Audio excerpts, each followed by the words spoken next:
হাদিসে আবার সিস্টেম আছে, আপনি নরম ভাবেও দিতে পারেন, নরম ভাবেও দিতে পারবেন, আবার একটু গরম ভাবেও দিতে পারবেন। নরম ভাবে দেওয়ার একটি উদাহরণ আমি বলি। নবী সাল্লাল্লাহু আলাইহি ওয়াসাল্লামের হাদিসে আছে, ইমাম আহমদ রাহমাতুল্লাহ আলাইহি তিনি তিনার হাদিস গ্রন্থে নিয়ে এসেছেন, আবু উমামা রাদিয়াল্লাহু আনহু থেকে বর্ণিত। তিনি বলেন যে এক যুবক নবীর কাছে আসছে, এসে বলতেছে, ইয়া নবী আল্লাহ, হে আল্লাহর নবী, আমাকে জিনার অনুমতি দেন। বলেন না নাউজুবিল্লাহ। এবারে আয়াতে কি আমার জিনার অনুমতি দেন? কার কাছে কয়? নবীর কাছে। নবীর আশেপাশে সাহাবায়ে কেরাম আছে না, তারা ফাত করে উঠতেছে, মানে রাগ করে উঠতেছে, রে তুই কি করছিস রে কথা। তখন নবী সাল্লাল্লাহু আলাইহি ওয়াসাল্লাম বললেন যে এই তোমরা তাকে কিছু বললো না, তাকে আমার কাছে নিয়ে আসো। বলেছে, আনছে, ওই সাহাবীকে আনছে, আনার পর বলতেছে যে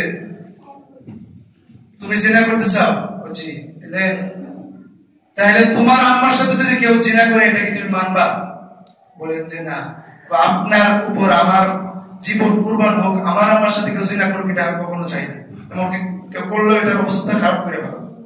এরপরে নবী সাল্লাল্লাহু আলাইহি ওয়াসাল্লাম আবার বললেন যে তোমার বোনের সাথে কেউ জিনা করুক এটা কি তুমি চাও? না।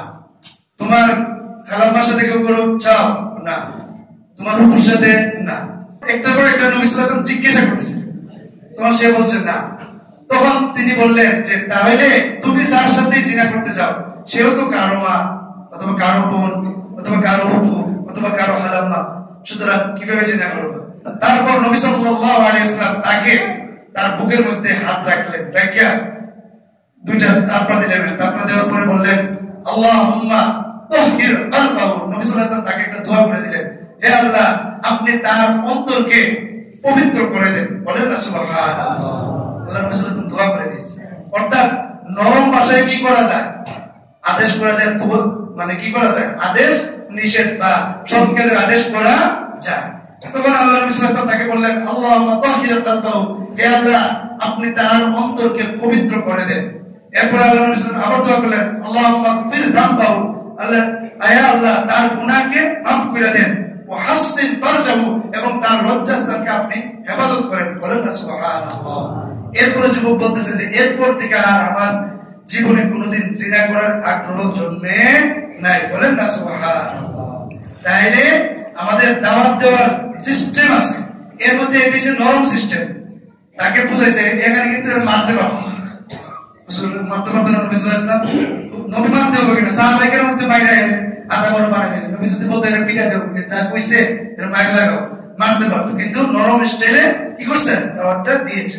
এমনই ভাবে উমর ইবনে আবি সালাম নবীর ঘরে পালিত ছিলেন। তিনি বলতেছেন যখন আমি একটু যুবক ছিলাম তখন আমি আর নবী সাল্লাল্লাহু আলাইহি ওয়াসাল্লাম আর কয়েকজন সাহাবায়ে কেরাম আমরা খানা খাইতেছিলাম। তখন আমি আমার ওই প্লেটের মধ্যে এদিক দিয়ে একটু ধরতাম, ওইদিকে একটু ধরতাম, ওইদিকে ধরতাম, ধরে ধরে যেখান থেকে মন চাইতে খাইতাম। তখন নবী সাল্লাল্লাহু আলাইহি ওয়াসাল্লাম আমাকে ধমক না দিয়ে তিনি বললেন, ইয়া গুলাম, এই বাচ্চা, সামিল্লাহ, তুমি আল্লাহর নামে খাও, ওকুল বিয়ামিনিক, তুমি তোমার ডান হাতে খাও, ওকুল মিম্মা ইয়ালিক, তুমি তোমার নিজের পাশ থেকে খাও। বলেন না সুবহানাল্লাহ। নবী সাল্লাল্লাহু আলাইহি ওয়াসাল্লাম কাপড় মারছেন? কাপড় মারেন নাই, বরং কি করছেন? নরমাল ভাবে তাকে বুঝিয়ে দিয়েছে। তাহলে আমরা দাওয়াত দিতে গেলে এই নরমে অবলম্বন করতে হবে। গেছে তো বলছিলাম কয়েকটা শর্ত আছে আমরা দাওয়াত দেওয়ার জন্য। এর মধ্যে একদম হাই লেভেলের শর্ত হলো তিনটা। এক নাম্বার, জ্ঞান থাকতে হবে। আমি আপনি যে সৎ কাজের আদেশ করব, আমি কি বিষয়ে আদেশ করতেছি এই ব্যাপারে আমাদের কি থাকতে হবে? জ্ঞান থাকতে হবে। দুই নাম্বার, পরহেজগারিতা থাকতে হবে। আমি আপনি নিজেও ষোলো আনা বাজতে হবে, 2 নম্বর শর্ত। 3 নাম্বার, সৎ চরিত্রের অধিকারী হতে হবে। তাইলে আমরা কি করবো? এই 3টা হাই লেভেলের শর্ত, এটা আমরা আমাদের জীবন বাস্তবায়ন করব। জ্ঞান, অর্থাৎ যে বিষয়ে আমি কথা বলবো বিষয়ের জ্ঞান। 2 নাম্বার, পরহেজগারিতা। 3 নাম্বার, সৎ চরিত্রতা। আরো কিছু শর্ত আছে, এর মধ্যে একটা হলো সবর। আমি আপনি যদি ভালো কাজের আদেশ দিতে চাই সেখানে কষ্ট আসতে হবে, সেখানে কি করতে হবে? ধৈর্য ধারণ করতে হবে। আল্লাহ বলেন সূরা লুকমানে আছে, লুকমান আলাইহিস সালাম ওনার ছেলেকে বলতেছে, ইয়া বুনাইয়া আকিমিস সালাতা ওয়া'মুর বিল মা'রুফ ওয়া নাহ 'আনিল মুনকার ওয়াসবির 'আলা মা আসাবাক। হে বুনাইয়া, হে আমার ছেলে, আকিমিস সালাত, তুমি নামাজ পড়ো এবং সৎ কাজের আদেশ দাও, অসৎ কাজ থেকে নিষেধ করো। ওয়াসবির 'আলা মা আসাবাক, তোমার উপর যে কষ্ট আসে, সৎ কাজের আদেশ দিতে গেলে কিছু কষ্ট আসতেই পারে, তখন আপনি আমাকে কি করতে হবে? ধৈর্য ধারণ করতে হবে। ওয়াসবির, আল্লাহ নিজে বলতেছেন, তোমার যদি কোনো কষ্ট আসে যায় তুমি কি করবা? ধৈর্য ধারণ করতে হবে।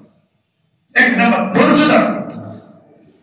দুই নাম্বার, পার্থিব কোনো লাভের চিন্তা করা যাবে না। পার্থিব অনেক কিছুর ক্ষতি হবে। আমার দুনিয়াবি পার্থিব যে অনেক কিছুতেই দেখবেন যে আপনি লসে পড়ছেন, এটাকেও মেনে নিতে হবে। অনেক সম্পর্কের মধ্যে এই দিনটা না হবে। আপনি যখন ভালো কথা বলতে চাইবেন দেখবেন যে অনেকেই সম্পর্ক ছেদ করে দিয়েছে। সম্পর্ক ছেদ করলে এটা মেনে নিতে হবে, কিচ্ছু করার নেই। কারণ আপনাকে তো ভালো কাজের আদেশ দিচ্ছেন, এখানে দেখা যাবে অনেকের সাথে সম্পর্কের মধ্যে আপনি কি আসবে? কমতি আসবে।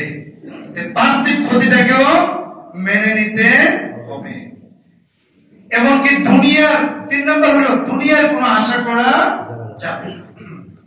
দুনিয়ার কোনো আশা আকাঙ্ক্ষা করে আমি আপনি ভালো কাজের আদেশ দেব না। তিন নম্বর। চতুর্থ নাম্বার হইল মানুষের ভালোবাসা কমে যাবে। আপনি আমি যদি ভালো কাজের আদেশ দেই, অনেকেরই চক্ষু সুরে পরিণত হবে, মানুষ আমাকে ভালোবাসবে। এটাকেও মেনে নিতে হবে। মন থেকে এটা স্থির থাকতে হবে যে আমি যে ভালো কাজের কথা বলতেছি আমার অনেকে ভালোই বাসতে পারে, এটাকেও মেনে নিতে হবে। তাহলে এই কিছু কিছু শর্ত, এগুলোকে আমাদের প্রস্তুতি নিয়ে রাখতে হবে, তাইলে আপনি আমি ভালো কাজের আদেশ দিতে পারবো। আর নাহলে দেখা গেছে আমি ভালো কাজের আদেশ দিতে গিয়ে আরো নিজে বিব্রতকর হইতে পারি। একজনের একটা কোনো কথা বলে তাহলে আমি কষ্ট পাবো, কষ্ট পাওয়া যাবে না। কারণ ওই যে শর্ত আছে, এই শর্তের মধ্যে পড়তেছে যে কিছু কইয়া দিলে ওইটা নেওয়া যাবে না, বরং সৎ কাজের আদেশ কইরাই যাইতে হবে। ওই যে শর্ত, এগুলো আমি বলতেছি ওই কিতাব থেকে, ইহয়া উলুমুদ্দিন একটা কিতাব আছে গাজালি রহমাতুল্লাহ আলাইহি, ওই কিতাব থেকে। উনি কিন্তু অনেক বড় লেখক, অনেক বড় আলেম, ওই ওনার কিতাব থেকে বলতেছি, নিজের থেকে বলতেছি না। তাহলে আমরা কি করতে হবে? এই শর্তগুলো পালন করতে হবে। আর দুটো শর্ত আছে, নরমী ভাষায় বলতে হবে। গরম হওয়ার সময় আছে, যদি সময় পাওয়া যায় গরম হবে, আর না হলে নরম। আল্লাহ বলেন فَقُولَا لَهُ قَوْلًا لَيِّنًا لَعَلَّهُ يَتَذَكَّرُ أَوْ يَخْشَى। আল্লাহ তাআলা মূসা এবং হারুন আলাইহিস সালামকে বললেন, এই মূসা এবং হারুন তোমরা যাও ফিরআউনের কাছে দাওয়াত দিয়ে আসো, তবে তোমরা ফাকুলা লাহু, তাকে কথা বলার সময় লাইয়িনা, একটু নরম ভাষায় বলে দাও। তো বুঝোই উনি পাগলা রেখে আসা হচ্ছে, তাই না? বরং কি করবা? একটু নরম ভাষায় কথা বলবা, অথবা সে উপদেশ গ্রহণ করবে, অথবা আল্লাহ তাআলাকে ভয় করতেও পারে। 6 নাম্বার, কৌশল অবলম্বন করে। যে কৌশলে আগাইলে আমি আপনি তাদের থেকে কাজটাকে উসুল করা যাবে, সেই কৌশলে আগাবো। আল্লাহ তাআলা আমাদের সবাইকে যে কথাগুলি বললাম এইভাবে সৎ কাজের আদেশ, অসৎ কাজের নিষেধ করার তৌফিক দান করেন। ওয়া আখিরু দাওয়ানা আলহামদুলিল্লাহ।